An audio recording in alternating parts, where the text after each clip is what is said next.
This happened when I was 13. I lived in a duplex with my dad and brother. It was a two-bedroom, and I shared a room with my dad while my older brother had his own.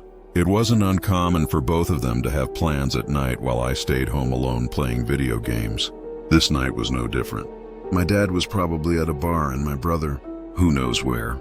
I was playing the original Resident Evil on PlayStation, and around midnight my eyelids got too heavy, so I decided to go to bed. I always slept with my bedroom door wide open. In the years we lived there, not once did my dad or brother come home through the back sliding glass door. A couple of times my brother forgot his key, and he'd knock on my bedroom window to ask me to let him in. My dad always had his key and always came through the front door. On this night I heard the back door slide open. It was an old door, hard to move and very loud, so I heard it crystal clear. I lay in bed wide-eyed, my imagination going crazy. I heard whoever it was walk through the dining room, through the kitchen, and into the living room. They made no attempt to be quiet. After a brief pause, I saw someone walk by my bedroom doorway. As you can imagine, my heart was pounding. Whoever was in my house went into the bathroom right next to my bedroom and flipped the light on. The light poured into my room. I lay there terrified, completely exposed in the glow from the bathroom. Why didn't I shout out for my brother or my dad? Because like I said, I knew it wasn't them, and there was no one else it could reasonably have been. Not a family member, not a friend. I knew it was someone who didn't belong. The person walked out of the bathroom, left the light on, and went into my brother's room, making a ton of noise.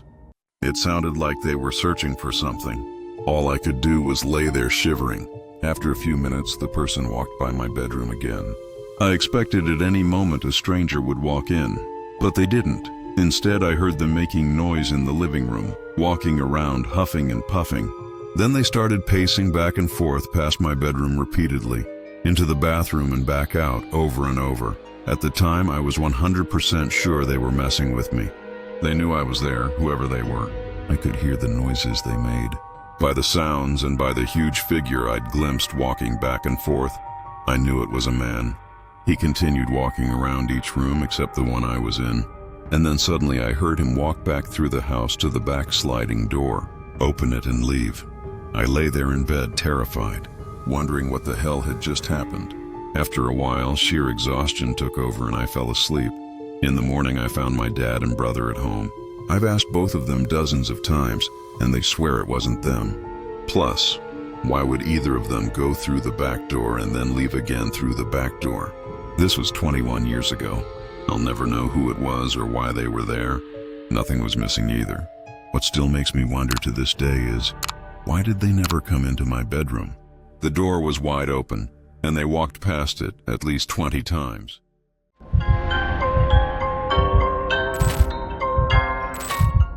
I'm a university student living in a rental house with 5 other people. It's far from ideal, but with the current housing crisis, at least splitting the rent takes some of the sting out of paying a ton of money each month just to exist in a box. This will be relevant, I swear. Last weekend I got extremely lucky. All 5 of my roommates were out of town. This has literally never happened, so I was ecstatic to have the house to myself. I did all the stereotypical 21-year-old girl, home alone, things you can think of, watching movies with the volume cranked up, taking ridiculously long showers, walking around the house without a bra, etc. Around 10 p.m., after finishing some homework, I was relaxing with a glass of wine and watching a streaming service. I thought I heard something moving on the porch. We've had a fox in the yard before, and it used to make a ton of noise out there, so I assumed that was it. But after hearing fumbling a second time, I went to check through the window. Nothing. As I turned back toward the living room, a chunk of cement flew through our kitchen window. I didn't know it was cement at the time, but that's not important. I think I might have peed a little when it happened, but I definitely screamed like a little kid. My first instinct was to unlock the door and go outside, but common sense finally kicked in, and I locked it again. I also ran to the back door to make sure it was locked, even though it's glass and wouldn't have made a difference. Oddly enough, my grandmother's words popped into my head, something her own mother had told her. If someone tries breaking into your house, turn the lights off. You know the inside of your house better than they do. With my hands shaking, I managed to shut off the living room lights and turn off the TV. My dad had always given me and my siblings advice about self-protection, but none of it was resonating at the time. I secured myself in my upstairs bedroom, roast me if you want, and turned off every light in the house on the way up. While heading upstairs, I could hear the front doorknob shaking furiously. I don't know if there was more than one person or if they realized they couldn't jump the fence into the backyard. While calling emergency services on speakerphone, I secured my hunting knife to the end of my hockey stick with hot pink duct tape, probably one of the most Canadian things I've ever done. If I had to use it, at least it would look fabulous. I stayed in the dark holding my makeshift spear for what was probably 15 minutes. I'm very glad I wasn't being murdered during that time. The operator told me police were on the way, and they eventually did arrive, though it took an unsettling amount of time. The only reason I left my bedroom was because I heard knocking on the door downstairs and saw flashing police lights through the window. Otherwise, someone would have had to physically drag me out. I gave a statement, but that was literally all they did. Nothing else. Literally. A very kind female officer stayed with me in the house and even helped me clean up the broken glass until my brother showed up to take me to his place for the rest of the weekend. Shout out to Officer Cutie with the tattoos. I've since made a doctor's appointment and started medication for anxiety and nightmares. I know I wasn't in physical danger at that point, but I've had some charming dreams about similar scenarios, and I was finding it easier just to stay awake. Maybe that's juvenile, but I'm human. The meds are working fine, and I'm back at the house, surrounded by wall-to-wall people again. Honestly, I don't hate that so much anymore.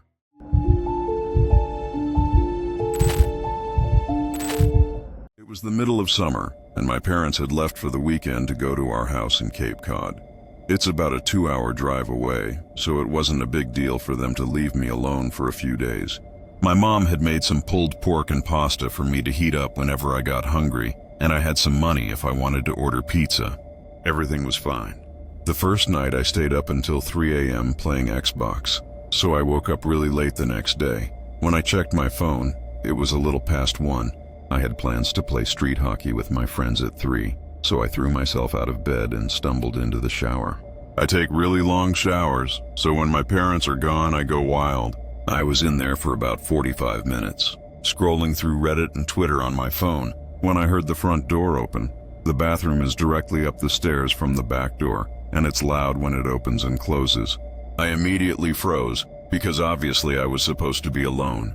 I waited for about 2 minutes, ears straining for any other sound. Nothing. I figured it was just the wind, or maybe my parents had come home early. I turned off the shower, wrapped my towel around myself, and slowly walked down the stairs to check.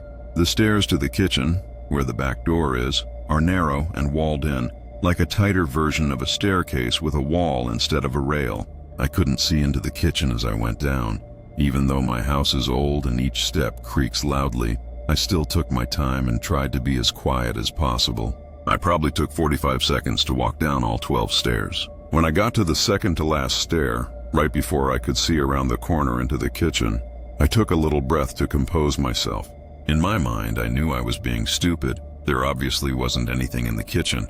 There's no way I wouldn't have heard more noise. And even if there were burglars in the house, there's no reason for them to still be in the kitchen.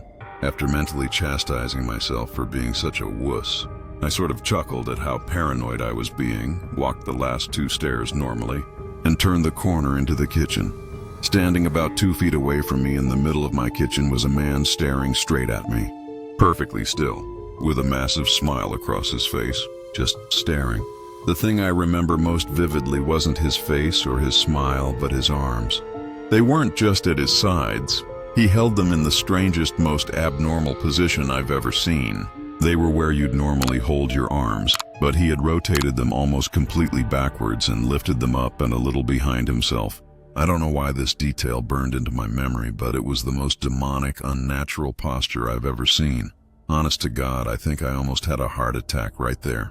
Looking back, I realize how creepy this situation was, but in the moment, I just took a step toward him and punched him as hard as I could in the jaw, sort of a half slap, half push, knocking him toward the ground. The second I connected, I bolted up the stairs, dropping my towel in the kitchen, my heart pounding out of control. I sprinted into my room and locked the door. I quickly shoved a chair under the doorknob, like you see in TV shows. Almost without thinking, I immediately called 911 and, nearly in tears, told the operator what happened as I sat on the floor of my room, practically in the fetal position, staring at the door and praying a cop would arrive soon. I noticed the light shining from the gap under my door had stopped. The man was standing outside my door. There are no words to describe the feeling I had. I was paralyzed with fear, watching the shadow shift slightly across the gap. I stayed curled up, staring at that sliver of light, praying the man would go away for what seemed like an hour. All the while, the 911 operator kept asking, "Hello, sir, are you there?" I didn't want to make a noise, and even if I had, I don't think I could have moved my arms to bring the phone to my mouth. Eventually, the light returned to the gap, and I heard the faintest footsteps creaking on the wooden floorboards as he walked down the hall. It went silent for minutes while I sat there frozen. Finally, I heard banging on the front door and the sound of 2 officers entering the house. Relief washed over me. I opened the door to see the 2 of them standing there and almost cried. These days, my parents don't leave me home alone anymore, thank God, and I check every lock in the house before going to bed. I still get nightmares sometimes, and my heart races whenever I see someone standing completely still, but I'm doing okay.